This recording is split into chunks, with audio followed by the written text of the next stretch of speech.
on Diets and Foods. It's a book that we started going through here at the church a long time ago. It had a questionnaire to it. It was really helpful because there's a lot of spiritual things in that book. And it says here, decades before many psychologists were concerned with the close relationship between diet and health, Ellen G. White, in her writings, clearly pointed out the condition between the food we eat and our physical and spiritual welfare. So the way we eat has a lot to do with our spirituality. And she knew this years before psychologists were even concerned with it. And she said it's a call for everyone to study.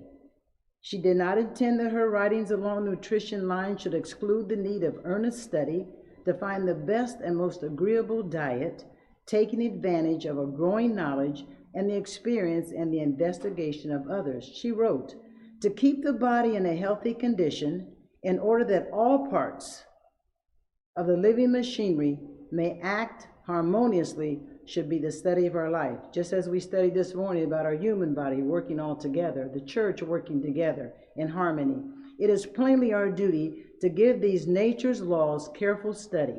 We should study their requirements in regard to our own bodies and conform to them, because it says ignorance in these things is a sin. And you know there's 8 laws of health, and there's one that's most important that seems to be at the bottom, but that's because of the name for it, the new start. But what's that last health? What's the last? Trust. We must trust in God, because we know of the greatest temptation that man has to engage in is our appetites. Did Jesus not go out into the wilderness and attack that one first? Because that is the greatest downfall of man. Now, why should we reform? Is there a need for reform? Yes, it says there's a reason for reform on Counsels on Diets and Food, page 15. It's for the glory of God. God gave us our diet, He gave us everything, and we have fell from that. So we need to reform in every area, not just food, but in every area. But this is on the health room right now. It says, only one lease of life is granted us, and the inquiry with everyone should be, how can I invest my powers so that they may yield the greatest profit?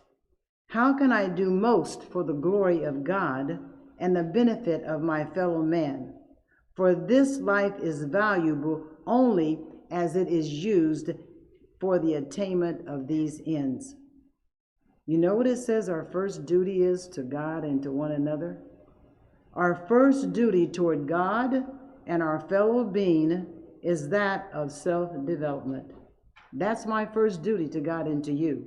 Every faculty with which the Creator has endowed us should be cultivated to the highest degree of perfection, that we may be able to do the greatest amount of good which we are capable. Hence, that time is spent to good account which is used in the establishment and preservation of physical and mental health. We cannot afford to dwarf or cripple any function of the body or mind. As surely as we do this, we must suffer the consequences. So let us carefully study the laws of health, and we are here to glorify God. He says He made us for His glory, and if we could understand the reason why we should take care of our bodies, that might give us a more desire to really seek God and to know that we're doing it for our spiritual condition as well as our physical. Thank you.